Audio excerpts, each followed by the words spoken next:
YouTube family, welcome back to my channel. तर आजचा हा व्हिडिओ खूप जास्त स्पेशल आहे. टायटल आणि थंबनेल बघून तुम्हाला लक्षात आलंच असेल. तर काही दिवसाआधी मी माझी प्रेग्नन्सी अनाउन्स केलेली.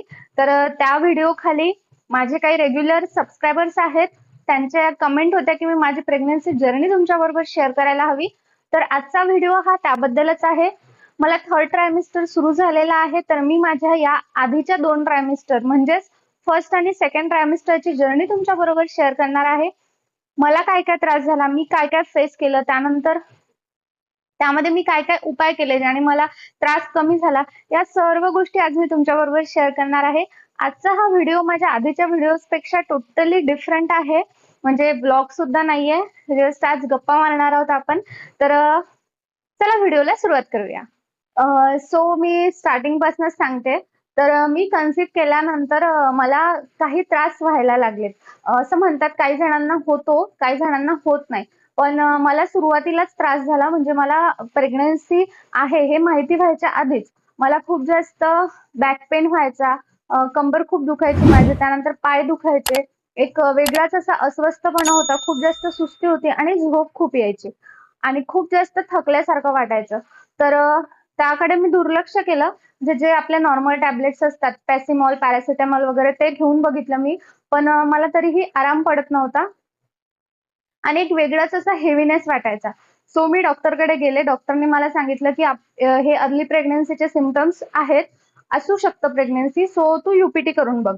मग यूपीटी केली त्यांनी आणि फर्स्ट रिझल्ट जो आहे तो क्लिअर आला नाही. त्यामुळे त्यांनी परत केलं. तर परत केल्यानंतर फर्स्ट लाईन ही क्लिअर होती आणि जी सेकंड लाईन आहे ती खूप जास्त फेड अशी, खूप जास्त लाईट होती ती लाईन. तर ती जे सीनियर डॉक्टर आहे त्यांच्यासोबत बोलले. तर डॉक्टर म्हणाले की असू शकते, एकदा ब्लड टेस्ट करून कन्फर्म करून घे. तर यूपीटी वरूनच ते काही सांगत नाही. जर क्लिअर रिझल्ट असला तरच सांगतात. पण डॉक्टरने मला काहीच सांगितलं नाही. ती मला म्हणाली की ब्लडचं सॅम्पल देऊन दे, आपण बीटा एसटीजी जो हार्मोन आहे, एससीजी, तर त्या हार्मोनची लेवल चेक करूया. कारण प्रेग्नन्सीमध्ये त्या हार्मोन्सची लेवल ही वीक बाय वीक वाढत जाते. सो मी तिला सॅम्पल दिलं आणि त्यानंतर मग मी घरी आले. पण दिवसभर मला एक वेगळाच असा अस्वस्थपणा वाटत होता. माझं कशामध्येच मन लागत नव्हतं. सो असं होतं. तर माझा रिपोर्ट संध्याकाळी 6:00ला येणार होता. मी तिला मॉर्निंगला 10:00ला सॅम्पल दिलेलं. संध्याकाळी 5-6 पर्यंत माझा रिपोर्ट येऊन जाणार होता आणि मग तिचं क्लिनिक 7:00ला ओपन होते. तर मग पूर्ण दिवस माझा विचारातच गेला. मला काहीच समजत नव्हतं. मी कुणाला सांगितलं सुद्धा नाही. माझ्या हसबँड सोबत बोलली फक्त. त्यानंतर आईला सांगितलं फक्त. आई म्हणाली की "ठीक आहे बघ." आणि त्यानंतर मग संध्याकाळी रिपोर्ट आला. रिपोर्ट आल्यानंतर तिने आम्हाला सांगितलं की पॉझिटिव्ह आहे. म्हणजे जी हार्मोनची लेव्हल आहे ती लेव्हल वाढलेली आहे आणि 3 वीकची प्रेग्नन्सी आहे. तर त्यावेळी आमचं असं काही डिसायडेड नव्हतं बिकॉज ही प्रेग्नन्सी प्लॅन नव्हती. तर बाकी काही प्रायोरिटीज होत्या आमच्या. त्यामुळे मग आम्ही डॉक्टरला म्हणालो की आम्हाला वेळ द्या, आम्हाला थोडा विचार करायचा आहे. तर ती आम्हाला बोलली की ऑलरेडी 3 वीक झालेले आहे.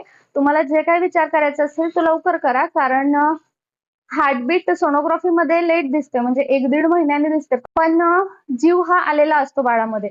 सो तुम्हाला जे काही डिसाईड करायचं आहे ते लवकर करा. त्यानंतर आम्ही घरी आलो. आम्ही विचार केला. त्याबरोबरच डॉक्टरनी आम्हाला हे सांगितलं होतं की ही फर्स्ट प्रेग्नन्सी आहे. त्यामुळे जनरली फर्स्ट प्रेग्नन्सी अबॉर्ट करायची नाही. जसं सर्वच जण सल्ले देतात. कारण फर्स्ट प्रेग्नन्सी तेही नॅचरली राहिलेली, याला कधीही अबॉर्ट करायचं नाही. त्यानंतर मग खूप जास्त प्रॉब्लेम येतात, कॉम्प्लिकेशन्स वगैरे येतात. सो आमचं तसं अबॉर्ट वगैरे करायचं असं काहीच नव्हतं. पण आम्हाला विचार करायचा होता. बिकॉज प्रायोरिटीज काही सेट होत्या. आम्हाला आधी ते करायचं होतं. पण सडनली आलं, त्यामुळे मग आम्ही विचार केला की ठीक आहे ठेवूयात. त्यानंतर आम्ही दुसऱ्या दिवशी डॉक्टरकडे गेलो. तिने आम्हाला, ते एक नॉर्मल क्लिनिक होतं. ती म्हणजे तिला गायनेकचे नॉलेज होतं, बट ती प्रॉपर गायनेक नव्हती. पण आम्हाला त्यावेळी असं काही सुचलं नाही की प्रॉपर गायनेककडे जाऊनच दाखवायचं वगैरे या सर्व गोष्टी. तर तिने मल्टीव्हिटॅमिन्सच्या वगैरे मला काही मेडिसिन्स दिल्या. आम्ही त्या मेडिसिन सुरू केल्या आणि एक जवळपास 7 ते 8 दिवसानंतर आमच्या बिल्डिंगमध्येच एक ताई राहतात. त्यांचं मेडिकल आहे. त्यांना नॉलेज आहे त्या सर्व गोष्टींचं. त्यांना सुद्धा एक मुलगा आहे. तर त्यांना आम्ही मेडिसिन कशाबद्दल तरी विचारायला गेलो. तर त्यांनी सांगितलं की त्या मॅडमकडे लायसन वगैरे नाही आहे. सो तुम्ही प्रॉपर गायनेकची ट्रीटमेंट घ्या. तर आम्हाला त्यावेळी या सर्व गोष्टी नव्हत्या माहिती. आम्ही एक जस्ट जनरल दाखवायचं म्हणून दाखवलं होतं. त्यानंतर मी भरपूर सर्च केलं आमच्या एरियामध्ये जवळपास कुठली चांगली गायनॅक आहे हे बघितलं. एक मॅडम मिळाल्या. त्यांच्याकडे जनरल दाखवायचं म्हणून आम्ही दाखवायला गेलो. कारण आम्हाला म्हणजे भरपूर जणांनी असं सांगितलेलं असतं आपल्याला, की डॉक्टर फसवतात किंवा डॉक्टर लुटतात किंवा काही चुकीचं सांगतात. आणि आमच्या एका फ्रेंड सोबत सुद्धा ते झालेलं आहे. एक मोठी डॉक्टर, फेमस डॉक्टर आहेत. त्यांच्याकडून त्यांना एक खूप वाईट असा अनुभव आलेला. सो अशा सर्व गोष्टी होत्या. त्यामुळे आम्हाला डॉक्टर जो चूज करायचा, कारण मी माहेरी जाणार होती 9व्या महिन्याला. तर तोपर्यंत आम्हाला म्हणजे प्रॉपर पूर्ण प्रेग्नन्सीची ट्रीटमेंट ही घ्यायची होती त्या डॉक्टरकडनं. तर डॉक्टर हा चांगलाच बघायचा होता. सो भरपूर सर्च केल्यानंतर एक मॅडम मिळाल्या. आम्ही त्यांच्याकडे दाखवायला गेलो. आमचं आधीच डिसाईड झालेलं, की आधी बघूयात आपल्याला कसं वाटतंय, मेडिसिन सूट होतंय, नाही होत, सर्व गोष्टी व्यवस्थित वाटतात आहे का? म्हणजे काही असतात ना डॉक्टर आधीच घाबरून देतात, कॉम्प्लिकेशन सांगतात. तर तसं काही वाटतंय का वगैरे या सर्व गोष्टी आम्हाला बघायच्या होत्या. आम्ही तिथे गेलो. नवीनच हॉस्पिटल सुरू झालेलं. तर त्यांनी मेडिसिन वगैरे दिल्या, काही टेस्ट करून घेतल्या ज्या स्टार्टिंगला हिमोग्लोबिन वगैरे या सर्व गोष्टी ते चेक करतात. थायरॉइड आहे का वगैरे या सर्व गोष्टी चेक करतात आणि ते म्हणाले, की "ठीक आहे, आपण चेक करूया." सर्व रिपोर्ट्स वगैरे माझे नॉर्मल होते. तर मॅडम म्हणाल्या, की काही दिवसांनी म्हणजे जवळपास आम्ही त्यांच्याकडे 1 महिना झाल्यानंतर गेलेलो आणि बाळाची हार्टबीट ही सोनोग्राफी मशीनमध्ये दीड आठवडा सॉरी दीड महिना झाल्यानंतर दिसते कमीत कमी. तर 2 वीक नंतर माझी सोनोग्राफी होती. त्या म्हणाल्या, की सोनोग्राफीमध्ये बाकी गोष्टी क्लिअर समजूनच जातील. मग बाळाच्या हार्टबीटसाठी आम्ही 2 वीकनी सोनोग्राफी केली. सोनोग्राफी केल्यानंतर सर्व गोष्टी नॉर्मल होत्या. त्यांनी मला मेडिसिन्स दिल्या. फर्स्ट ट्रायमेस्टरच्या, सेकंड ट्रायमेस्टरच्या आणि थर्ड ट्रायमेस्टरच्या अशा प्रत्येक ट्रायमेस्टरच्या वेगवेगळ्या मेडिसिन्स असतात. ज्या सप्लिमेंट्सची गरज असते डॉक्टर ते सप्लिमेंट्स देतात. सो त्यांनी सुद्धा मला फर्स्ट ट्रायमेस्टरसाठी पर्टिक्युलर मेडिसिन दिली. ती मेडिसिन स्किप करायची नाही वगैरे या सर्व गोष्टी सांगितल्या. आणि 1 वीक नंतर आमच्या लक्षात आलं, की मेडिसिन सुद्धा सूट होत आहे आणि जे प्रॉब्लेम व्हायचे मला म्हणजे खूप जास्त कंबर दुखायची, त्यानंतर थकवा वगैरे या सर्व गोष्टी आहेत. या गोष्टी ज्या एक्स्ट्रीम होत्या त्या कमी झालेल्या. सो आम्हाला मेडिसिन सूट झालं. आम्हाला मॅडमचं सुद्धा पटलं कारण आम्ही त्यांना म्हणजे आपल्याला असतं ना, काही माहिती नसतं. सो आपण बरेच प्रश्न विचारतो. आपल्याला बरेच प्रश्न असतात.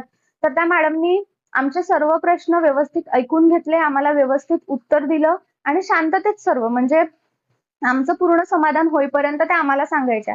सो आम्हाला ते सुद्धा एक पटलं. तर ठीक आहे मग घेतली. म्हणजे त्यांच्याकडेच ट्रीटमेंट कंटिन्यू केली. तर अजूनही माझी त्यांच्याकडेच ट्रीटमेंट आहे. गायनॅकची फी सुद्धा खूप जास्त असते.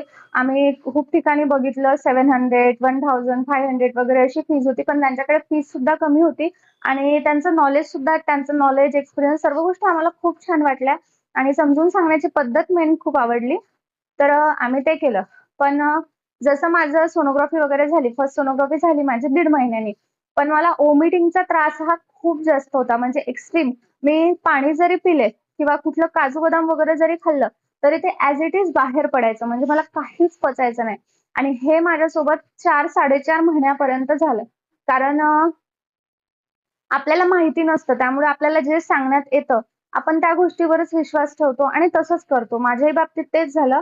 मला म्हणजे असं माहिती मिळालेली होती, की मेडिसिन जरी घेतलं तरी व्हॉमिटिंग ही होतेच. त्यामुळे मी त्या व्हॉमिटिंगकडे खूप जास्त म्हणजे दुर्लक्ष म्हणजे असं, की मी डॉक्टरकडे गेले नाही व्हॉमिटिंगसाठी.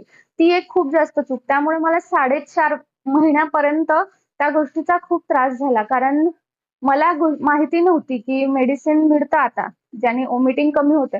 मला डॉक्टरने विचारलं होतं, की "तुझ्या आईचं कसं?" तर माझ्या आईला 9व्या महिन्यापर्यंत सारखी व्हॉमिटिंग व्हायची आणि तिला सुद्धा काहीच नाही पचायचं.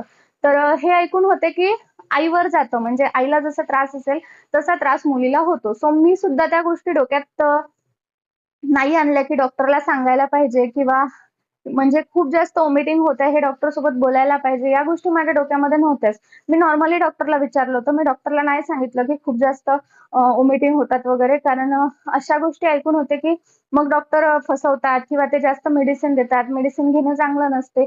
इथपर्यंत मी गोष्टी ऐकलेल्या.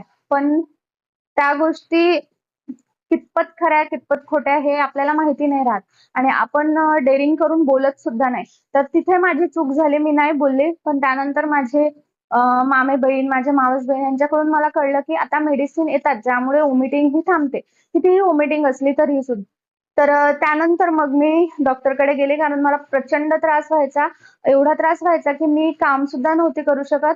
मॉर्निंग सिकनेस जो प्रेग्नन्सीमध्ये कॉमन आहे, तो मला खूप जास्त लेव्हलचा होता. माझी ॲसिडिटी मला ऑलरेडी नॉन प्रेग्नन्सी सुद्धा ॲसिडिटीचा खूप जास्त त्रास म्हणजे मला हायपर ॲसिडिटीचा त्रास आहे आणि त्यात मायग्रेनचा सुद्धा. त्यामुळे पण लकीली मला प्रेग्नन्सीमध्ये मायग्रेनचा कुठलाही त्रास झाला नाही. मी ज्यावेळी फर्स्ट व्हिजिटलाच गेले होते मॅडमकडे, त्यावेळेस मला मॅडमनी सांगितलं, की प्रेग्नन्सीचं असं असतं, की ज्यांना प्रेग्नन्सीच्या आधी जे त्रास होतात, ते त्रास त्यांना जनरली प्रेग्नन्सीमध्ये होत नाही. प्रेग्नन्सीमध्ये हे नवीन-नवीनच त्रास होतात.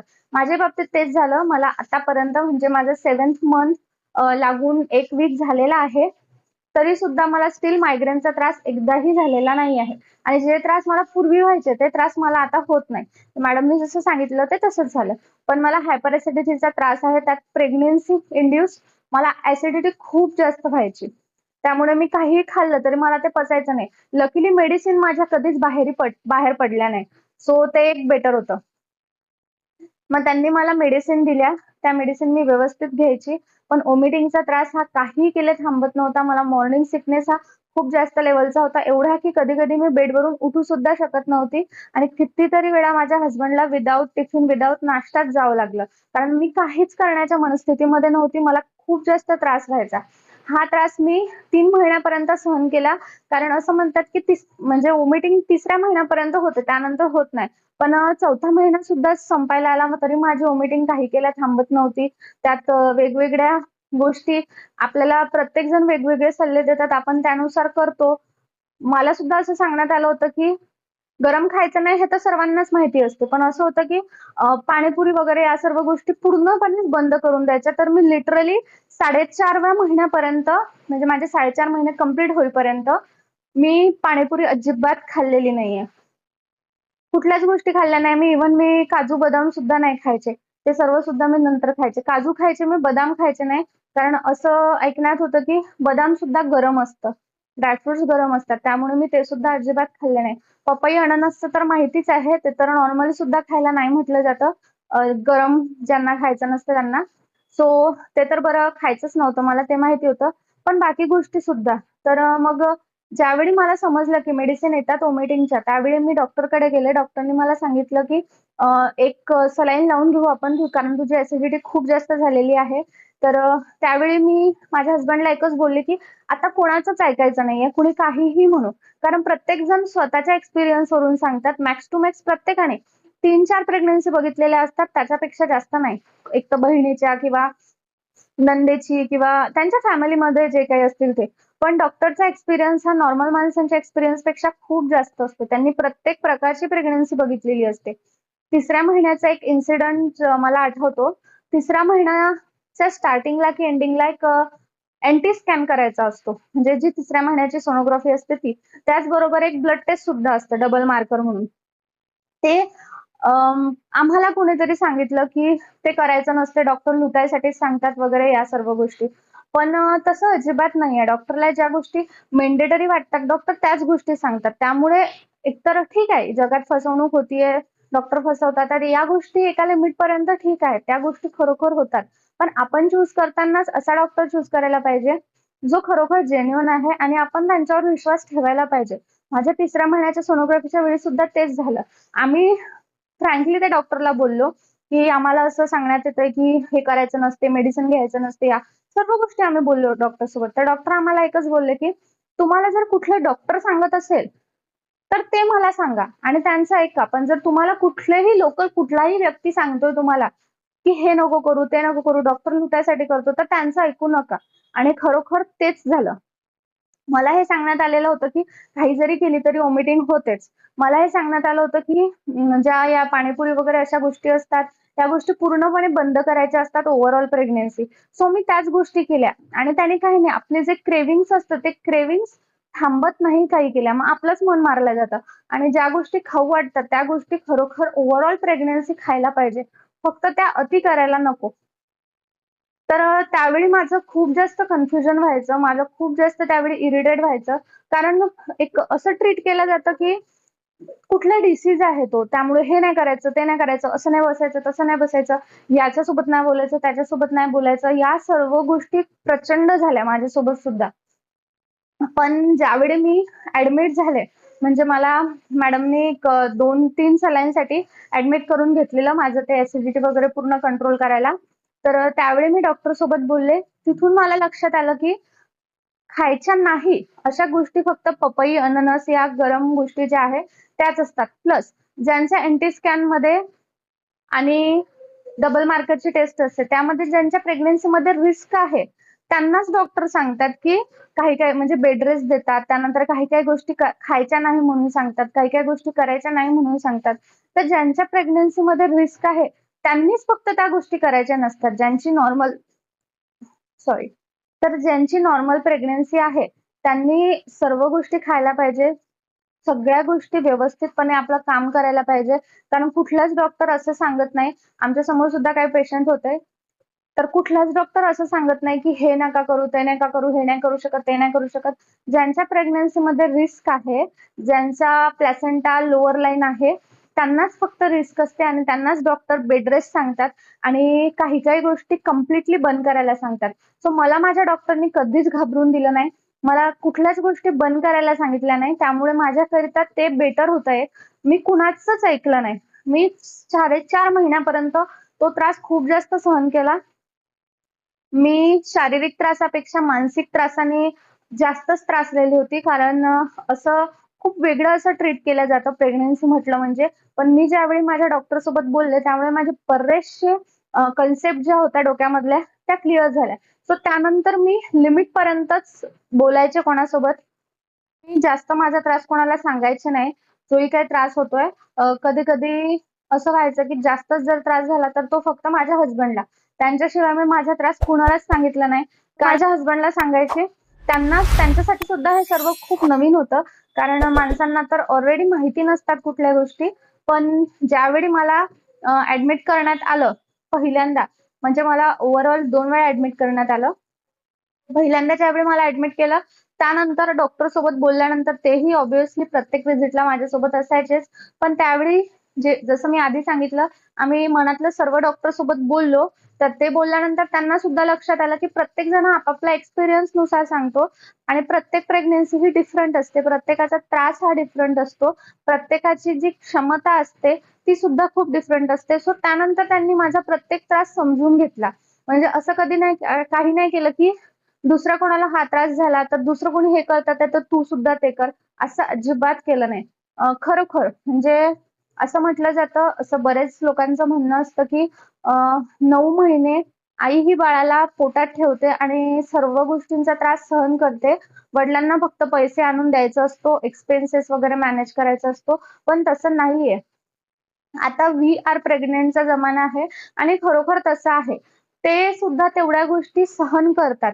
मला आठवते या गेल्या 6 ते 6.5 महिन्यामध्ये माझ्या हसबंडनी कितीतरी वेळा म्हणजे कितीतरी वेळा ते त्यांचा पोटमारा झालेला आहे. त्यांना व्यवस्थित खायला मिळालेलं नाही आहे. त्यानंतर त्यांना कितीतरी वेळा उपाशीच जायला लागलेलं आहे. पण त्यांनी कधीच कंप्लेंट केली नाही किंवा कधी असं केलं नाही, की बाकीचे कसे करतात तसं तू सुद्धा कर, असं कधीच केलं नाही. सो ओव्हरऑल प्रेग्नन्सी त्यांनी मला खूप जास्त साथ दिली. तर खरोखर असं करायला पाहिजे बिकॉज प्रेग्नंट ती वुमन आहे हे ठीक आहे. पण तिच्या आजूबाजूचं वातावरण जर व्यवस्थित असेल, तर तिला एक मानसिक समाधान मिळतं आणि त्याने कुठेतरी ती शारीरिक जो त्रास होतोय, त्या त्रासासोबत डील करू शकते. माझ्या बाबतीत तेच झालं. 4.5 महिन्यापर्यंत मला प्रचंड त्रास झाला. कारण त्यावेळी असं नव्हतं, की म्हणजे समजायचं नाही आम्हाला. जे कोणी जे काही सांगताय आम्ही ते सगळं तसंच करायचो. पण डॉक्टरसोबत बोलल्यानंतर आम्ही ते एक डिस्कस केलं दोघांनी घरी येऊन आणि त्यानंतर ठरवलं, एक तर त्रास कोणाला सांगायचा नाही. सांगितल्यानंतर ते जे काही सांगतात आहे त्यातलं जे पटतंय तेच घ्यायचं, जे नाही पटत ते नाही घ्यायचं. त्यानंतर मी पाणीपुरी वगैरे खायला सुद्धा सुरुवात केली. माझ्या प्रेग्नन्सीमध्ये काहीच कॉम्प्लिकेशन नव्हते. मला मॅडम तेच बोलल्या, की "तुझी नॉर्मल प्रेग्नन्सी आहे. तुझा बेबी सुद्धा हेल्दी आहे. मग तू लोकांचं ऐकून सगळ्या गोष्टी खाणं का सोडायचं? फक्त एवढं करायचं, की अतिप्रमाणात कुठली गोष्ट घ्यायची नाही." म्हणजे मला असं सुद्धा म्हणजे ऐकण्यात होतं, की आंबा अजिबातच खायचा नसतो. मी आंबा अजिबातच खाल्ला नाही. फक्त एक वेळ खाल्ला, त्यानंतर मी परत आंबा सुद्धा खाल्ला नाही. मी तेही माझ्या डॉक्टर सोबत बोलले. तर डॉक्टर बोलले, की आंबा खाणं हा खूप गोष्ट चांगला आहे. आंब्यामध्ये फॉलिक ॲसिड सुद्धा असतं, जे प्रेग्नन्सीमध्ये नेसेसरी आहे आणि आंबा हा सीझनल फ्रूट आहे. सीझनल फ्रुट्स सर्व चालतात. फक्त अति प्रमाणामध्ये घ्यायचं नाही, की रोज-रोज तेच खातात आहे, तेच खातात आहे, तेच खातात आहे, असं नाही करायचं. सो मी त्यानंतर म्हणजे 4.5 महिन्यानंतर मी सर्व गोष्टी खायला-प्यायला सुरुवात केली. मी कुठल्याच गोष्टी बंद केल्या नाही. फक्त मी मेडिसिन जे आहे ते स्किप करू शकत नव्हती. मला मॅडमनी ते सुद्धा सांगितलं, की 3 महिन्यापर्यंत व्हॉमिटिंग होणं ठीक आहे. पण ज्यांचं म्हणजे जसं आईवर जातं मी आधीच सांगितलं, तर काही जणांना 9व्या महिन्यापर्यंत सुद्धा व्हॉमिटिंग होतात. म्हणजे डिलिव्हरीच्या टाईमपर्यंत सुद्धा होतात. तर त्यासाठी काही नाही, मेडिसिन येतात, ती मेडिसिन कंटिन्यू ठेवायची. मी आज सुद्धा जर मेडिसिन स्किप केली, तर मला आज सुद्धा त्रास होतो व्हॉमिटिंगचा. म्हणजे आज सुद्धा मी खाल्लेलं ॲज इट इज बाहेर पडतं. सो मी व्हॉमिटिंगसाठी मेडिसिन हे अजिबात स्किप करू शकत नाही. मी ते एक सुरू ठेवलेलं. त्यानंतर मला डॉक्टरने सांगितलेलं, की ताक घ्यायचं. तर मी रोज रात्री म्हणजे रात्रीच्या जेवणाच्या 1 तास नंतर आणि झोपायच्या 1 तास आधी असं मी 1 ग्लास भरून गार असं ताक घेते. त्यामुळे माझा व्हॉमिटिंगचा जो त्रास होता तो खूप, खूप, खूप कमी झालेला. मला ॲसिडिटी होत नाही आणि जे 3rd ट्रायमेस्टर लागल्यानंतर म्हणजे 6व्या महिन्यापासूनच जे हार्टबर्न वगैरे व्हायला लागतं, कारण बाळाचे जे केस असतात ते वर यायला लागतात. त्यामुळे हार्टबर्न वगैरे होतंय.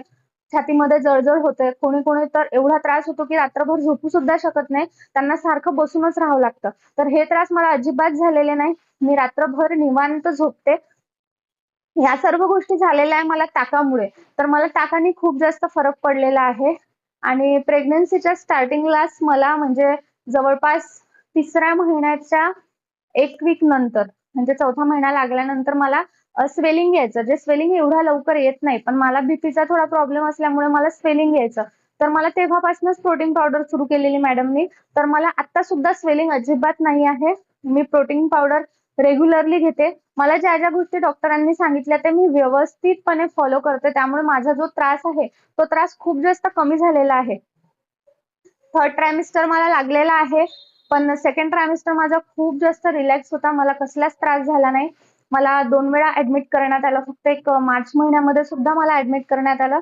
5व्या महिन्याच्या जवळपास. कारण माझं व्हॉमिटिंग थांबत नव्हतं मेडिसिन घेऊन सुद्धा. कारण माझ्या युरिनमधले जे कीटोन्स असतात, ते कीटोन्स खूप जास्त वाढलेले. त्यामुळे व्हॉमिटिंगचा हा त्रास होतो. काही बरेचसे हार्मोनल चेंजेस होत असतात. काही-काही हार्मोन्स असतात प्रेग्नन्सीमध्ये जे व्हॉमिटिंग करवतात, तर ते सर्व प्रमाण खूप जास्त वाढलेलं. त्यामुळे माझी व्हॉमिटिंग आणि ॲसिडिटी ही अजिबात कंट्रोल होत नव्हती. त्यामुळे मला सेकंड टाईम ॲडमिट करण्यात आलं. 3 दिवस. पण त्यानंतर मला आजपर्यंत अजिबात त्रास झालेला नाही आहे. मी एकच ठेवलं, की कुणीही काही सांगतंय म्हणून ती गोष्ट नाही करायची. हां, भलेही त्यांना तो एक्सपिरियन्स असेल, त्यामध्ये काही प्रॉब्लेम नाहीये. पण आता खूप काही गोष्टी चेंज झालेल्या आहेत. मेडिसिन्स यायला लागलेल्या आहेत. त्यानंतर आपण आपल्या खाण्यापिण्यावर कंट्रोल ठेवू शकतो. डॉक्टरांनी जे सांगितलं ते व्यवस्थितपणे जर फॉलो केलं, तर नक्कीच त्रास हा होत नाही. हा माझा एक्सपिरियन्स आहे. सो 2nd ट्रायमेस्टर माझं खूप जास्त चिल होतं. मला तसा काही त्रास झाला नाही. हां, माझं हिमोग्लोबिन कमी झालेलं, जे प्रेग्नन्सीमध्ये नॉर्मल आहे. हिमोग्लोबिन हे कमी होतंच. पण जास्त कमी व्हायला नको. माझं प्रेग्नन्सीच्या आधी 12 होतं हिमोग्लोबिन. पण ज्यावेळी मी चेकअप केलं म्हणजे ॲडमिट करण्याच्या वेळी ज्यावेळी माझं एचबी चेक करण्यात आलं, त्यावेळी माझं हिमोग्लोबिन फक्त 10 होतं. पण तेही एकदम कमी नाहीये. त्यामुळे मला काही जी चक्कर यायचे, माझी व्हॉमिटिंगमध्ये शुगर खूप जास्त कमी झालेली. त्यामुळे सुद्धा मला ॲडमिट करावं लागलं. म्हणजे सेकंड टाईम मला जे ॲडमिट केलं त्याचे रिझन्स हे होते, की शुगर माझी खूप जास्त कमी झालेली, बॉडी डिहायड्रेटेड झालेली. कारण काहीच पचायचं नाही. पाणी सुद्धा ॲज इट इज बाहेर पडायचं. त्यामुळे मला पाणी सुद्धा पिऊ वाटत नव्हतं. त्यामुळे माझी बॉडी पूर्ण डिहायड्रेटेड झालेली आणि युरिनमधले कीटोन्स वाढलेले आणि माझं वेट सुद्धा कमी झालेलं. म्हणजे जवळपास प्रेग्नन्सीच्या फर्स्ट व्हिजिटला माझं वेट जेवढं होतं, त्यानंतर मला मार्च महिन्यात जेव्हा ॲडमिट करण्यात आलं, त्यावेळी माझं वजन हे 3 किलो कमी झालेलं. तर डॉक्टर म्हणाले आणि त्यावेळी ऑलरेडी मला 5वा महिना लागलेला होता. तर डॉक्टर म्हणाले, की आता वेट वाढायला हवं, आता वेट कमी व्हायला नको. तर त्यानंतर मग माझं वेट सुद्धा वाढलं. मी डॉक्टरांनी जे सांगितलं ते सर्व गोष्टी फॉलो केल्या. मी सर्व गोष्टी खाल्ल्यात. मी पाणीपुरी सुद्धा वीकमधून 2-3 वेळा खाल्ली. असं मी रेग्युलरली म्हणजे सर्व गोष्टी खाल्ल्या. मी कुठल्याच गोष्टी बंद नाही केल्या. आणि मेन म्हणजे प्रॅक्टिस ही ठेवली, की कोणाला त्रास सांगायचा नाही आणि कोणीही काही सांगतंय तर त्या गोष्टी ऐकायच्या नाही. मी फक्त माझ्या डॉक्टरचं ऐकते. डॉक्टर जे सांगतात त्या गोष्टी ऐकते, त्या गोष्टी सर्व खाते-पिते. त्यामुळे मला अजूनपर्यंत तरी काहीच त्रास नाही आहे त्या 5व्या महिन्यानंतर. तोपर्यंत मला खूप जास्त त्रास झाला. देन आता मला 7वा महिना सुरू झालेला आहे. मला लकीली स्वेलिंग वगैरे सध्या तरी नाही आहे. हार्ट बंद नाहीये सध्या. पण थोडंफार ज्यावेळी म्हणजे झोपताना कळ फेरायचा असतो, त्यावेळी थोडं भारी जातं. ऑब्व्हियसली बाळाचं वेट हे वाढतंय आता. त्यामुळे मग तो त्रास होतो. मला डॉक्टरांनी सांगितलेलं, की कंटिन्यू 10-15 मिनिटाच्या वर उभं राहायचं नाही. थांबत-थांबत करायचं. त्यामुळे मी आता कामं सुद्धा सर्व करू शकते. मला बेड रेस्ट ही कधीच नाही दिली डॉक्टरांनी, कारण माझी प्रेग्नन्सी नॉर्मल आहे. सो मला ते सुद्धा कधीच दिलं नाही. तर नॉर्मल प्रेग्नन्सीमध्ये सर्वच गोष्टी मॅन्डेटरी नसतात. पण जे सोनोग्राफी असतात, त्या सोनोग्राफी आपण स्किप नाही करू शकत. जसं 3ऱ्या महिन्याची एनटी स्कॅन असते, ती स्किप नाही करू शकत. त्यानंतर एनोमली स्कॅन असतो, ती स्किप नाही करू शकत. ग्रोथ स्कॅन असतो, ती स्किप नाही करू शकत. या सर्व गोष्टी आहेत. तर हा माझा एक्सपिरियन्स होता. मी माझ्या पूर्ण जर्नीमध्ये एकच गोष्ट शिकली, की आपण जेवढं मानसिक दृष्ट्या स्ट्रॉंग असू, म्हणजे मेंटली स्ट्रॉंग पाहिजे, प्लस मानसिक शांतता पाहिजे. जर स्ट्रेस असेल तर ऑब्व्हियसली प्रेग्नन्सी ही खूप जास्त भारी जाते. म्हणजे ती कुठली डिसीज नाहीये. असं ट्रीट केलं जातं, की हे नाही करायचं, ते नाही करायचं. माझ्यासोबत सुद्धा त्या गोष्टी प्रचंड झाल्या. पण मला माझ्या डॉक्टरांनी हेच समजावून सांगितलं, की प्रेग्नन्सी म्हणजे कुठली डिसीज नाहीये. ही खूप ब्युटिफुल अशी जर्नी आहे. आपल्या बाळासोबत जे बॉन्ड असतं, ते बॉन्ड खूप जास्त स्ट्रॉंग होतं. बाळासोबत बोलायचं वगैरे या सर्व गोष्टी आपल्याला मेंटली खरंच खूप रिलॅक्स करतात. आणि जेवढं आपण मेंटली रिलॅक्स असू, मेंटली स्ट्रॉंग असू, तेवढं आपण फिजिकल प्रॉब्लेम सोबत डील सुद्धा करू शकतो आणि खरोखर करू शकतो. आम्हाला या गोष्टी जशा लक्षात आल्या, आम्ही तसं-तसं त्या गोष्टी प्रॅक्टिसमध्ये आणल्या आणि त्याने खरोखर खूप जास्त रिलीफ मिळालेला आहे. आता माझं डोकं म्हणजे शांत असतं. मी कोणाचंही बोलणं ऐकत नाही, मनावर घेत नाही. त्या गोष्टींनी रिएक्ट करत नाही, चिडत नाही. त्यामुळे माझे जे फिजिकल प्रॉब्लेम आहे, ते सुद्धा मला फिजिकल प्रॉब्लेम असे त्रासदायक वाटत नाही. होतो त्रास, त्रास होत नाही असं नाही आहे. मला बाहेर पडलं, मी गाडीवर बसले, की मला त्रास होतो.